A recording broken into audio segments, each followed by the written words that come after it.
Chetan Sharma ji, south Africa से। राधे राधे। महाराज जी, मैं south Africa में एक कंपनी में अकाउंटेंट का कार्य कर रहा हूँ। वहाँ मैं अकेला रहने के कारण तथा सही गलत का ज्ञान न होने के कारण मुझ में अहंकार की भावना आ गई है, जिसके कारण जाने अनजाने में मेरे माता पिता का अपमान कर देता हूँ। मेरे माता पिता ने आपको गुरु रूप में स्वीकार किया हुआ है। उन्होंने आपके वीडियो मेरे पास भेजे, जिन्हें सुनकर मेरे द्वारा किए गए माता पिता के अपमान को सोच सोच कर अभी ग्लानि सी हो रही है, जिससे मेरा मन अस्थिर है। महाराज जी, अरे वो तो प्रायश्चित हो गया, जैसे हृदय में जलन हुई ना तो वो पाप कट गया। अगर अभी माता पिता उपस्थित है तो उनकी सेवा कैसे भी बने अब कर लो, अब चूक ना करो। वो भगवान है, मातृदेवो हो पितृदेवो हो।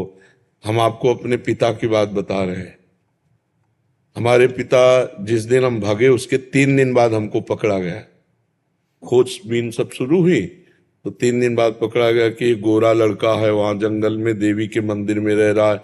तो पहले बड़े भाई आए तो उनको तो कठोर शब्दों से कह के, बहुत विवेक प्रवीण था, बचपन में भी बहुत विवेक प्रवीण था। मतलब प्रवीण ना होता तो संसार की यात्रा काटते हुए भगवान ऐसे कैसे लाते। तो जब पिताजी आए तब हम मिल गए, क्योंकि वो एक कठोर स्वभाव के और बहुत धर्मात्मा पुरुष थे। उनके हम आंखों में कभी आंसू नहीं देखा। बहुत ही दृढ़, सर्दी गर्मी भूख प्यास सब बर्दाश्त करके संतों की सेवा करना, गृहस्थ एकदम किसान आदमी ऐसे। तो जब वो आए तो हमारे मन में आया कि मारेंगे अगर हम आंख खोलेंगे, बात करेंगे तो उत्तर हमारा मानेंगे नहीं है, और इनकी हम अवहेलना कर नहीं सकते। तो आंख मूंद के बैठ गए। जो ही देखा पिताजी आ रहे सो आंख मूंद के बैठ। वो नजदीक आए अपने स्वभावश, उठ खड़ा हो, नहीं खड़े हुए। खड़ा हो, नहीं खड़े हुए। तीसरी बार का आप खड़ा हो जा तो हमें लगा डंडा पड़ेगा चौथी बार। तो खड़े हो गए, बच्चे ही थे, खड़े हो गए। तो चाचा जी वगैरह उनको बड़े भैया कहते थे, तो हम भी पिताजी नहीं कहते थे, हम भी बड़े भैया कहते थे। तो हम कहा बड़े भैया आपसे एक प्रार्थना करें। उनका बताओ। हम कहा ये जिंदगी भगवान के नाम है, आप चाहे काट डालो, ना घर जाएंगे और ना आपकी बात मानेंगे। तो हम उनकी कृपा की बात बता रहे। तो एकदम चैप्टर बदल गया, जैसे भगवान की कृपा ना। तो उनका सच्ची, हमको आपसे सच्ची बात कह रहे, घर नहीं जाओगे करना, कभी जिंदगी में ब्याह नहीं करोगे करना।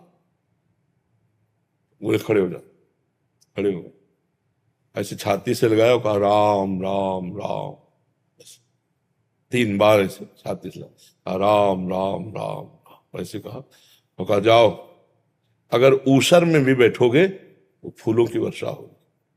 जाओ, जिंदगी में कभी तुम्हारा कोई बाल बांका नहीं कर सकता। पर एक बात ध्यान रखना, अगर आप बाबा जी बनते हो तो हमारा आशीर्वाद, ऊसर में भी बैठोगे तो फूल बरसेंगे, और जिंदगी में कोई बाल बांका तुम्हारा नहीं कर सकता।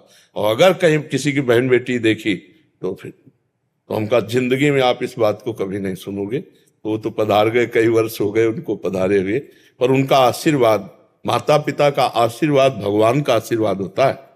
हाँ, तो इसलिए अगर माता पिता से कभी कटु व्यवहार हो जाए तो हमें लगता है अगर वो जिंदा हैं तो अभी बहुत बढ़िया अवसर है, उनकी सेवा करके हम क्षमापन करके अपने मातृ पितृ ऋण से उऋण हो जाए। हमारा ऋण भी तो है, केवल रुपया कमाना खाना पीना नहीं। देखो उस अवस्था को सोचो जब आप सोच कर देते थे, लघु शंका कर देते थे, तब उनके, तुम्हें तो ज्ञान नहीं था, वो अपने वस्त्रों को भी पवित्र करते, आपको भी, और कभी आपको मारा नहीं पीटा नहीं जब आप अबोध अवस्था में थे।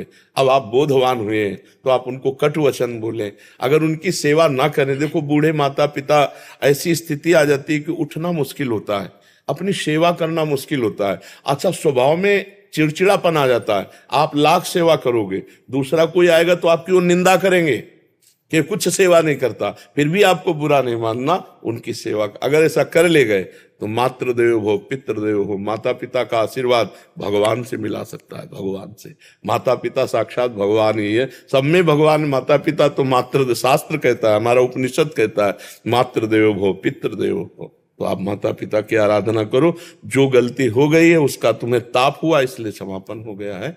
और जहां तक हो सके अर्थ प्रधान बुद्धि ना रखो, धर्म प्रधान बुद्धि रखो। पहले धर्म है, फिर अर्थ है, फिर काम है, फिर मोक्ष है। तो अर्थ भी कमाओ। अगर माता पिता के पास अर्थ भेजने से काम चल जाता है तो बढ़िया है, और नहीं बनता, आपकी जरूरत है तो आप या तो भारत आओ या उनको वहां ले जाओ, उनकी सेवा शुश्रूषा जरूर करो। क्योंकि हर आदमी यही चाहता है मेरे एक संतान तो हो ही जाए, बोले किस लिए? बोले बुढ़ापे में काम आएगा। नहीं आता है कि बुढ़ापे की लकड़ी तो है ना हमारे पास। और अब क्या होता है, नए नए बच्चे वृद्धाश्रम भेज दिए जो धन संपन्न है, और नहीं संपन्न तो घर से निकाल दिए। बड़ी अव्यवस्था वृद्धों की होती है।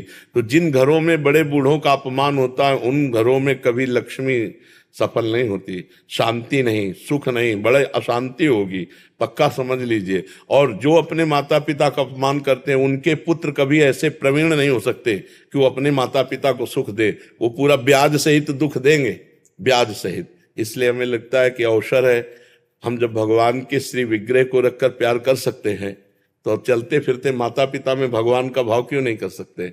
जरूर करना चाहिए। और आपको बताएं, माता का जैसा प्यार एक भगवान ही है जो दे दे, नहीं दूसरा कोई नहीं है, क्योंकि वो तो सब माताओं की माता है। नहीं तो दूसरा सृष्टि में कभी प्यार नहीं मिलता है। जो माता का प्यार होता है ना, जो माता अपने हृदय से लगा करके ना ऐसे ऐसे पुचकारती है ना, वो कहीं त्रिभुवन में नहीं मिलेगा आपको। अगर कोई प्यार करेगा ना बहुत आपको, तो आपका रूप देख के, रुपया देख के, शरीर देख के, भोग वासना की, लेकिन माँ ये सब नहीं देखती। अब भी जाए, इतने बड़े हो, घर जाओगे ना तो भोजन पाया, रास्ते में भोजन पाया तुम, अब देखो पाओ और सो जाओ, फिर बात करेंगे। मतलब वो आपको सुख देने की बात सोचेगी आपके लिए। तो इतने बड़े हो लेकिन वो ऐसी बात करेगी कि जैसे लगता है छोटे बच्चे से बात कर रहे हो। संभाल के जाना, वहां देखो ये हम दे रहे हैं, ये उस समय खा लेना और इसे भूलना नहीं। मतलब ये प्यार कौन देता है? हाँ, संसार में तो सब स्वार्थ का व्यवहार चल रहा है। माता पिता को जरूर पूजा करनी चाहिए, माता पिता की सेवा करनी चाहिए। हम तो कहते हैं और भगवान विराजमान करो मत करो, माता पिता की आराधना कर लो, इसी से भगवान मिल जाएंगे, इसी से भगवान मिल जाएंगे।